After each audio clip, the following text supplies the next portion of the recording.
Hi, everyone. Hello. Hello. I don't know if we get introduced or anything, but I'm assuming that it's 3 minutes past 3 and it's coming to the end of the day, so it'd be nice for us to just maybe be timely. So my name's Enya Richards. I'm a children and family social worker here in Edinburgh, and this is my colleague. Yes, my name is Kateryna Buchko. I am from Ukraine. I am lecturer and researcher, and I work at the Ukrainian Catholic University at the Department for Pedagogy and Social Work. And currently I am a research fellow at the University of Stirling in Scotland. Cool. So, really mindful that it is the end of the day. We've had a really long 2 days, haven't we? We don't want to be sitting and just hearing us talk. So I thought maybe it would be a good idea to have a bit of a discussion around maybe some truths and falses around social work and disasters.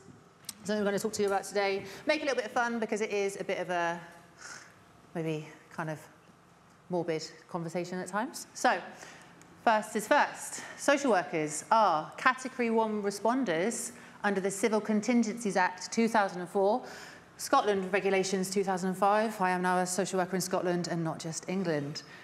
True or false? So if you think it's true, put your hand up. If you think it's false, hands down. It's true. And it is true. And it's kind of woolly if it's true, because the word social work is actually not included in that, but the local authority is, and the local authority's roles and responsibilities. So second, we have had hurricanes in Scotland. True or false? It's true? It is false. It is false. Okay? And I'm in Scotland. I'm not Scottish, but I'm going to say it. So Hurricane Ballbag, yeah? That was not a hurricane. That was a cyclone. But it did get the conversation going on Twitter, okay? And that conversation on Twitter helped inform people around disasters, help people think about the risks around disasters. Scotland was the first country to declare a climate emergency in 2009. True or 19, sorry. True or false? Hands up. True? False? True?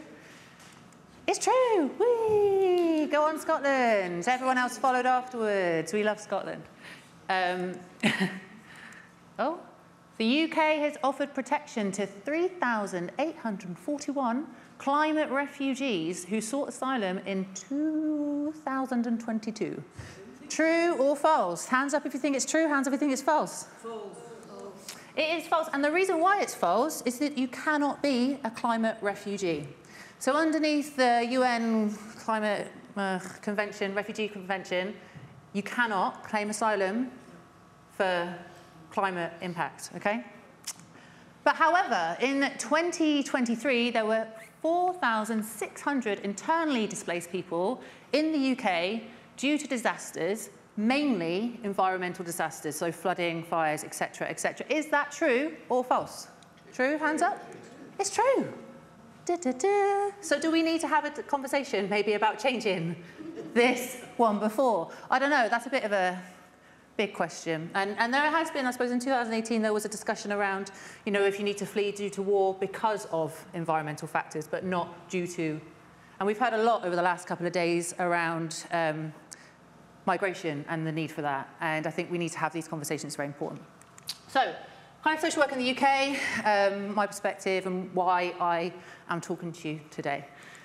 Pretty much about the Civil Contingency Act. So I'm a social worker now in Edinburgh, but previously I was a social worker in Plymouth.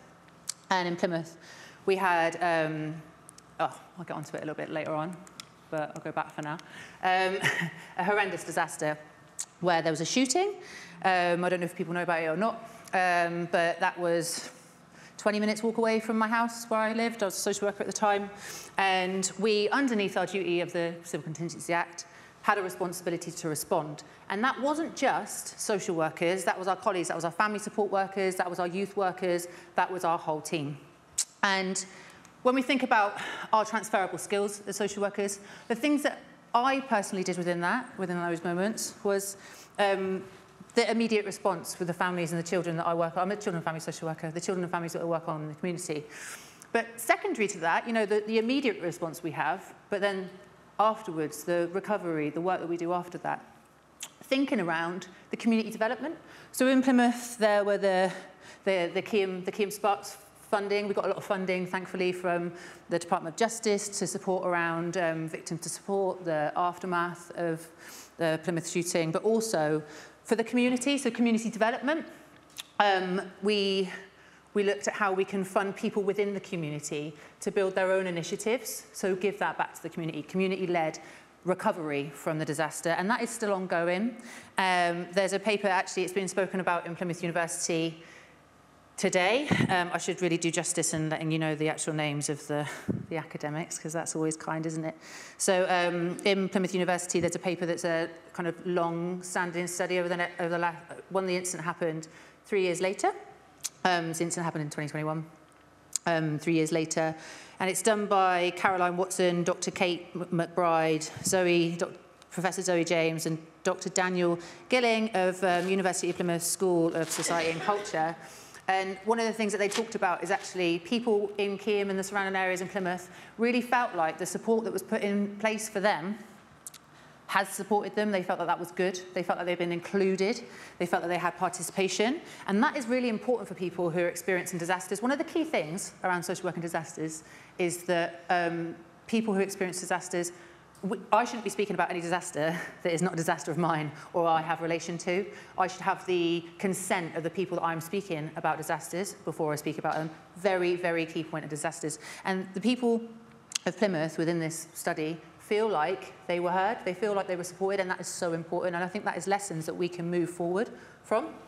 And in terms of like straight-based, trauma-informed, et cetera, you know, that's kind of the bread and butter of social work should be, right? Relationship-based should be, right? But is it? Sadly, I think we're moving away from that. And we've heard a lot about the procedures, and, you know, I'm English trained and now working in Scotland, and I tell you what, there's a big difference between the procedural models that I've worked in previously to coming up here and seeing this amazing social work that feels more embedded in the community. And I don't know if that's because I'm going off topic here, sorry I do this, but is that because my caseload is a lot better and I've got the capacity to be able to think about that? Maybe it is.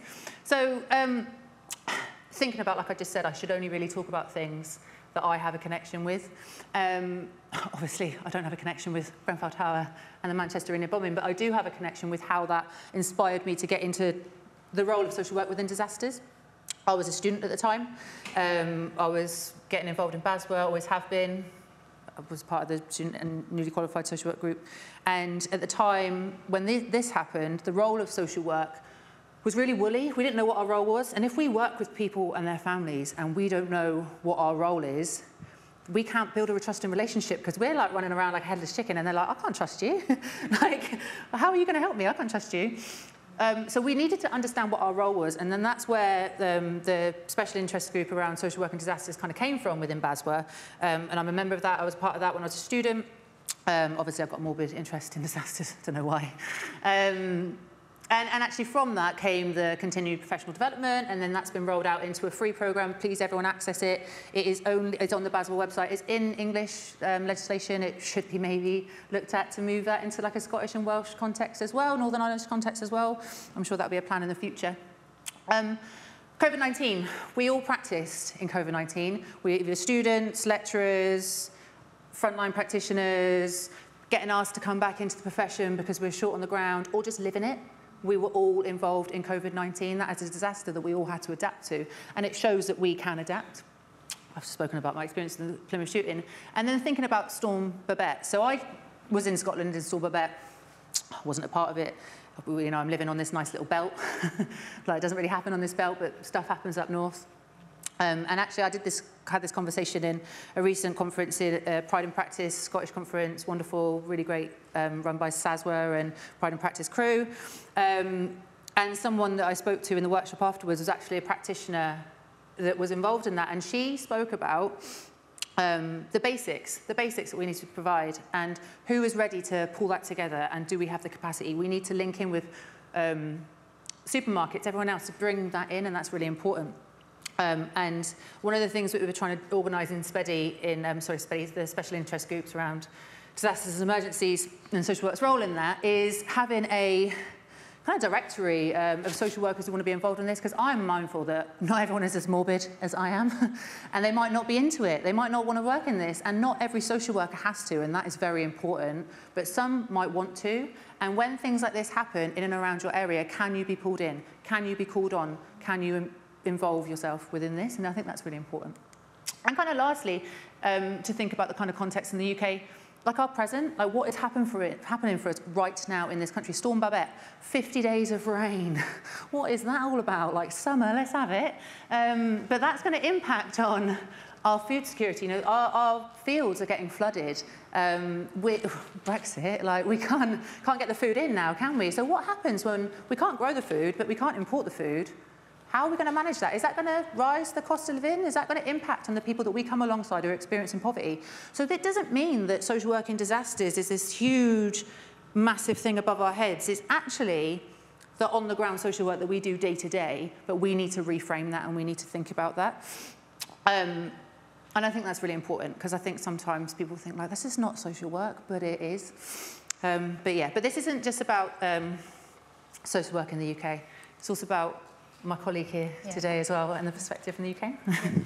Thank you, Enya. Thank you. I feel very privileged and very honored to be able to be here today and to talk. And thank you, Enya, for your support and inviting me to participate in this workshop today. So, I don't have my numbers here. I'm sorry, but you definitely heard about the war in Ukraine, or war against Ukraine, the full-scale invasion. Actually, this year it's been 10 years since the war started. Actually, not 2 years, because the war started after the occupation of Crimea in 2014, and the full-scale invasion happened in 2022, 2 years ago. And the war is actually the mother of all. The war is disaster, but it's also mother of all other disasters.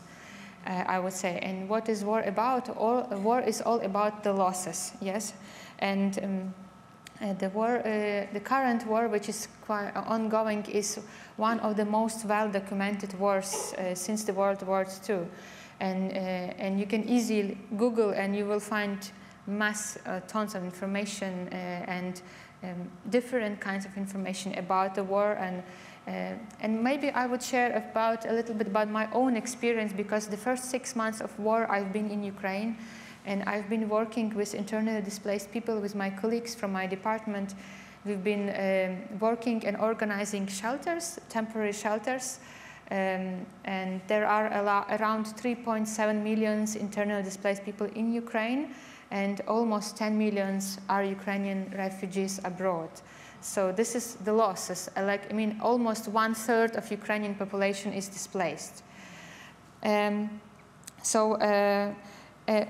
Me and my colleagues, we also were thinking that what kept us afloat was the feeling of being needed. And many social workers in Ukraine didn't have any protocols or mechanism how to respond to this crisis of war. So that's why it was most emergent response, mostly, but with a lot of dedication, with a lot of sacrifices and adaptation strategies. So there is one research made by my colleague from Kyiv-Mohyla National Academy, Tatyana Semihina, who've done research about the experiences of social workers from all the regions of Ukraine. And these social workers, they stated actually that there were unprecedented difficulties, including the losses of documents by clients during evacuation, an increase in the number of vulnerable individuals, and risk to their own lives and health. For example, children relocation protocols. We couldn't relocate the children from the frontline cities and villages because the front line is about 2,000 kilometers. So the front line around Ukraine is like distance from Warsaw to Barcelona. So, and we couldn't relocate those children in care because we couldn't because we had to have permissions from biological parents for relocation. So those children were kind of stuck in this war frontline territories. And only after 2023, it was possible to relocate them. And I don't tell about thousands of children who were forcibly displaced to Russia, because there are no numbers. And those children are in Russia are the most marginalized, because no international organization have access to about the any updates about their positions. And this is a big struggle. Only few people were reunited, few children were reunited with their parents in Ukraine. So despite this, social workers in Ukraine demonstrate remarkable dedication to their mission, and they are committed to doing, and also even to dying doing their work. For example, in Sumy region, it's in the north of Ukraine, one social worker died while she was taking care of the clients with disabilities who were left behind and who couldn't be relocated. And the other social workers died in delivering humanitarian aid in the south of Ukraine, in Kherson. And so also many social workers also left, like part of the all displaced people of Ukraine, they also left Ukraine. One of the most marginalized groups are also older people and people with disabilities who are unable to move, and the shelters are not adapted.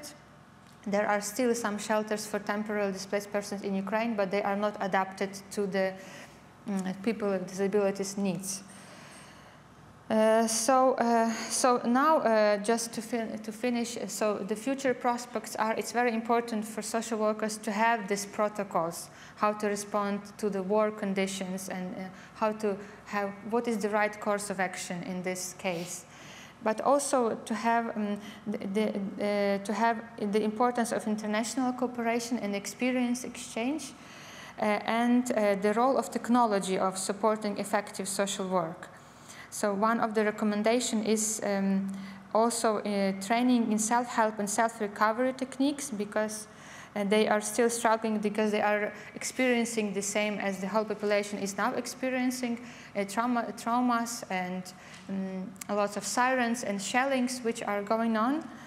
And the importance of optimistic hope and faith in the futures is a critical component of resilience and resistance. Thank you. Yeah. Sorry, I was talking too much. No, I love it. I love it. We have got a case study, but maybe I think we should maybe skip through the case study. Because it's in terms of time. Yeah, let's do it really quickly. Can you? Yeah, we had these blackouts. Maybe you've heard this, because of the shelling, the energy infrastructure was just shut down, and the millions cities in Ukraine were without light, like Kyiv. In the next slide, please. Kyiv city. So Russia began the massive shelling in October 2022, but they did repeat it this few months ago again. So this is a big challenge, how to manage and this issue. Next slide, please. So the generation facilities and electricity transmission system, they sustained major damage as a result of these attacks. And Russian forces, they continue to target Ukrainian cities. This is the city of Kyiv, and villages with missiles and drones. And these strikes inflicted severe damage on power plants and water supplies. So Ukrainian authorities did not publish any detailed data on the damage. But we do have in Ukraine now, the current status is that every city in Ukraine and every small town and village has a plan when you will have no electricity. So if I visit my parents in Ukraine, I do have a plan that from 12 till 2 there will be no electricity, and from 6 till 8 in my house there will be no electricity. So people have to adapt to it, to the situation, to save power. And this is a very actually organized issue for every city. So the total generation capacity reduced to 18.7 watt. I don't know this issue. Watt, I think it's watt, yes. So because of the we could recover an energy system only in gratefulness to international aid and technical support. And there are continuous work to repair and protect energy infrastructure from further attacks. Next slide. So as a conclusion, continuous work is needed to protect energy infrastructure from further attacks, and community resilience and adaptive measures to cope with power outages. And it's not possible to repair quickly. And and from time, it is expected that from time to time the blackout schedules may resume. Yeah. And I think like we think about this as an impact that happens after war, but we can experience blackouts in the UK, and what would we do for the people that we work alongside? If we're working with people who maybe rely on electricity for medical reasons and things like that, how can we support those families, those people that we're working alongside at that moment? So, thanks for the case study. Yeah. So this is a workshop. I want you to kind of work. And actually, one of the things that we want to think about is actually what do we do with all of these thoughts and feelings and views in our minds? And actually, Kate and I are Kate is obviously coming from like an educational background. She's a lecturer. And I have come out of university over the last 3-4 years.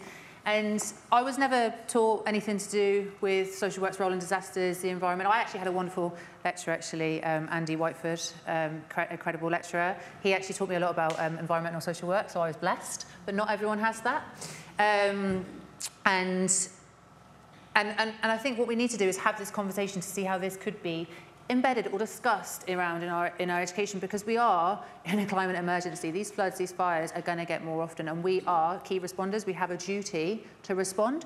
So it would be really good for the views and engagement in this session, if you're happy, to be used towards an open letter. I've got a consent form. We can get your consent and we can engage ourselves in this conversation. One of the things that would be good to look at is thinking about our own experiences. So I'm going to run through this quickly. So there's the definitions of disasters. I've got a handout. I'll pass it out to you guys. And here is the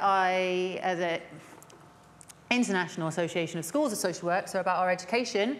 These are the standards, the new chapters of social work, and thinking about social work's context and social work in practice. And actually, these things link into the environmental disasters and how we can embed that into our education. Also have a handout, so you want to take a picture, go on, take a little picture, because these are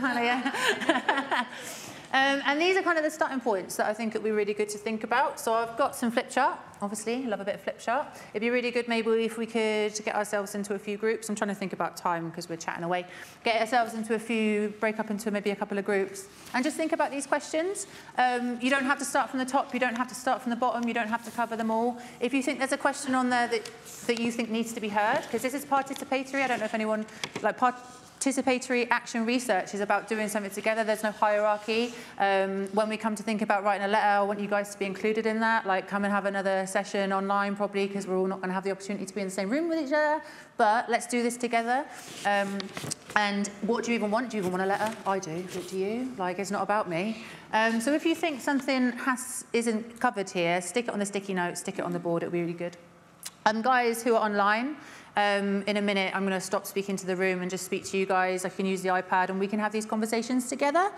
So if you guys break up into groups, I don't know. I mean, groups of 5 to 8, I don't know. It's a bigger turnout than I expected, guys. Thank you. Yeah. Hi everyone online. I'm just trying to see if you wanted to engage with us. So if you wanted to put anything in the Q&A around some of these questions or your experiences around disasters. If you want to engage in the participatory action research along with this, like you can see mine and Kate's emails, please get in touch with us. If you want to contribute or ask any questions to us now, please use the Q&A function and we can respond to you. Hi. It feels so strange talking to people online.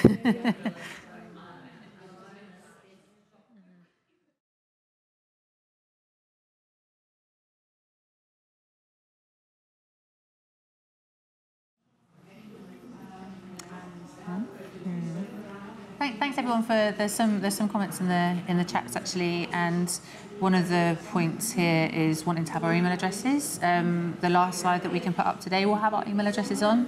I work for Edinburgh statutory, so that will just be my name, enya.richards@edinburgh.gov.uk, and that'll be up there as well. In terms of your Kate's will be there as well. There's one point on here from an anonymous chat. Just saying, it's a big thing for me is getting comfortable with what's quite obviously uncomfortable. An uncomfortable subject. I don't know if you want to read it because I'm chatting away. A big thing for me is getting comfortable with what is quite obviously an uncomfortable subject. I've noticed nervous laughter in this session, and this response, whilst natural for some, can be misconstrued by others. Mm-hmm. Yeah, I think this is the difficulties of hybrid events. Definitely. And to understand, like, read the room and, like, understand what that real feeling is. And I think, you know, when we talk about, we use it a lot in social work practice and direct work anyway, like humour as a tool to break down barriers and start having these difficult conversations.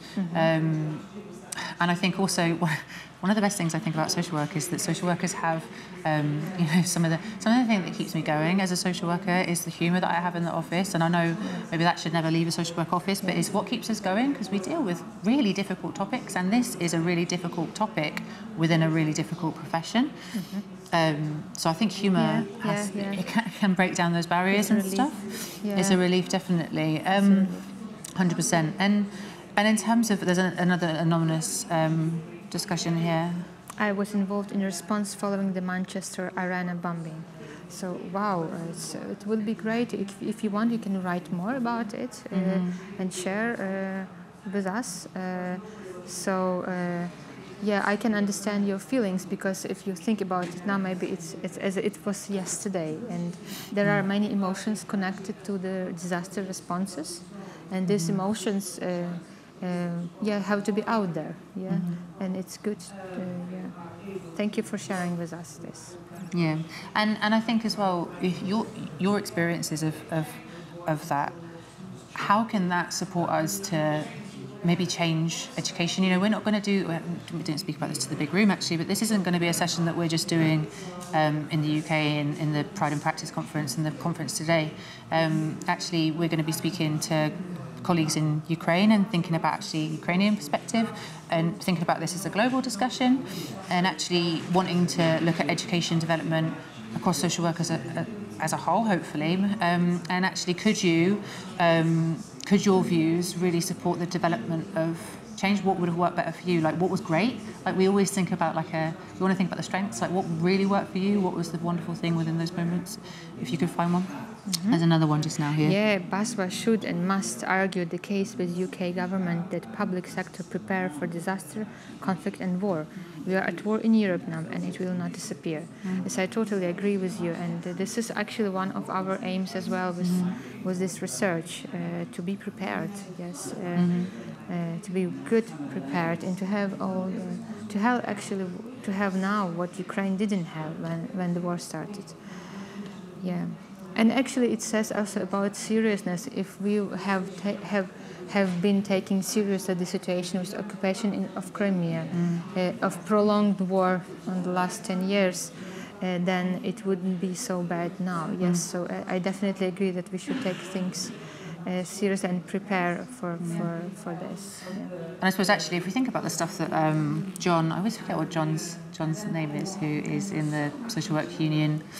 Anyway, John from the Social Work Union, who spoke this morning in the panel, you know, he was saying that they've got like a 70-page document about how they can lead action. You know, maybe we can check in with him and think about how we can encourage this within BASW. You know, we have the social work role within emergencies and disasters group. That's a national group. We've also got the special interest group, specifically an English group.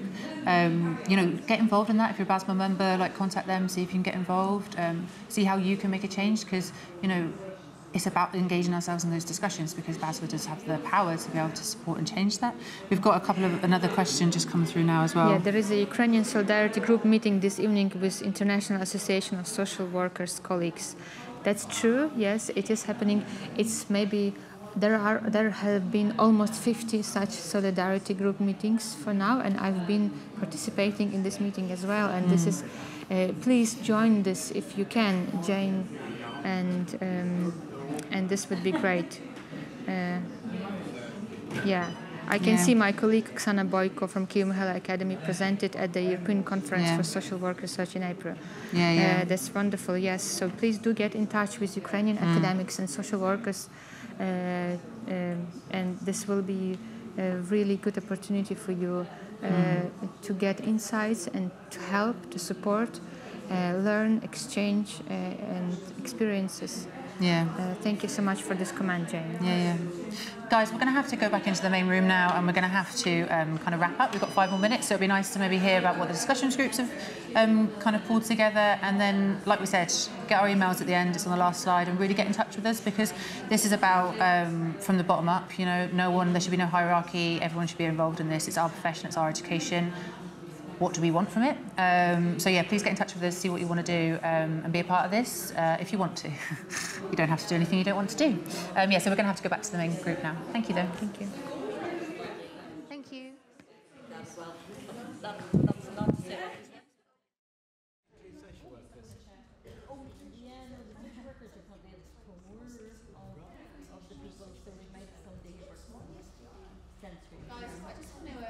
I don't know if everyone can hear me. We've had 15 minutes of discussion, so maybe if we have like 2 minutes to round off our conversations, if that's all right, and then we can come back and maybe everyone can just maybe share one key point from their sessions, if that's good. Like, so 2 minutes to round off and then one key point to share. So it'd be really good to just kind of close maybe on maybe a point from each group, and then we can move on to, where's the little clicker? For you guys to maybe want to get... this is consent to participate. If you want to keep in touch with Kate and I, our details are up on here.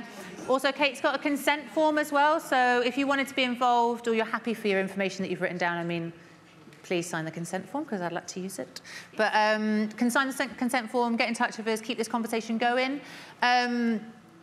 Yeah, so it'll be really nice maybe to come around to one person from each group, and then just get a key point before we wrap up and give the room back. So maybe if you come to this group here with some absolute big hitters in it, and hear what you guys have to say. As like 1 point, 1 point, one reflection. We were just getting started. Oh my goodness. Loads and loads of experience in different ways. Yeah. From going back to Bradford, to Devon, to the Ukrainian situation. Yeah. And just issues about pre-planning, support for staff. Yeah, we were heading towards a plan. Oh, love it. Love a plan. And I mean, maybe in education. Well, it should be maybe about, it doesn't have to be just about education, but that's where it all starts. That's where we all started, isn't it? We all started in education. And one of the maybe develop some protocol, because you never know what's going to happen. Yeah, exactly. There are things we learned from all kinds of disasters and how we have at the borders of Poland, Grenville, etc. Oh, we're not using the microphones. So you guys, the online audience can't hear us. I'm really sorry, guys. We thought we need a kind of protocol. I think that's not working too. Is that microphone working? Is it on? No, it's not. Maybe if we sat down there. Oh, come on, let's cuddle. Let's cuddle. Come on. Use this one. Are we too close? Is it on? Oh, it's on. Yes, it's working. Thank you. We thought we need a kind of protocol. You never know what's going to happen, because Ukrainian refugees at the border of Poland is quite a different situation than Grenville Towers. So, but you could think of a kind of protocol of things you have to keep in mind when something happening, and not every item on the protocol will be useful for every situation, but you have to keep your mind together, because what you will help. But there are things you have to think of, because we experienced that at the borders of Romania and Poland, that we have to be alert about child and human trafficking. 100%. It's not a thing that springs to mind at first. But so there are all kinds of things you need to think of when something terrible is happening. Yeah. Because there's always people who make advantage of the situation. And this is why social workers are kind of well placed for that, because our brains are understanding the different kind of multi-levels and the intersection around harms as well. And this is one of the topics that came from discussion online while you guys were talking. We were speaking to the guys online, and we spoke about, I mean, you can speak about maybe if we listened 10 years ago in the beginning of the war and prepared, Ukraine might have had a planned response, but actually you know, Yeah, that wasn't the that was case. much initially. If we would take in seriously the happening occupation 2014, and would have been we could have been better prepared. Yeah. So if we take maybe one from this group and then this group, because we're already over, so I don't want to get in the bad books of BASW. Just to follow on, I mean, we had a really interesting conversation about living with the disaster and the echo of what happened, and that in itself being a disaster and learning from it. We spoke particularly about COVID, but just to pick up on that point, we were saying, is there a way that as social work we could come together internationally and have one common voice about where to go when something happens, and just create that platform, despite the disasters being a myriad of different things.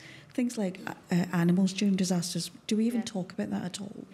But broadly, but it was just about preparedness for the future. Yeah, exactly. And it's all about being prepared, isn't it? That's what we always think about. And prevention. Yeah. And then one from the last group, and then we're going to have to end because we're over. Hello. Is this on? It's on. Ross, social worker. So there's so much that we spoke about. I think the main thing I took about, Alice, isn't it? You were talking about Northern Ireland and your kind of experience in Northern Ireland, the Troubles, and a bit about the trauma, the recovery that you know from that. Also about kind of intergenerational traumas. You know, people experiencing the same kinds of things, and maybe, you know, obviously with climate change and that, we've got some of that to come. And, you know, I think there was a wide variety of views and kind of things that people had experienced. We talked a lot about communication, working with other teams, working with other people. And I really like this idea of kind of having an emergency response unit or something, you know, something that would come into play very, very quickly if something were to happen. And Northern Ireland being a great inspiration for that. Yeah, exactly. Yeah. Well, we can have those conversations, can't we? We're going to have to end up... I didn't realise you were here. So I'm going to come around and maybe collect up these things quickly and put the seats in order. And thanks so much, guys, for coming. Please take our details and get in touch. Thank you. Thank you.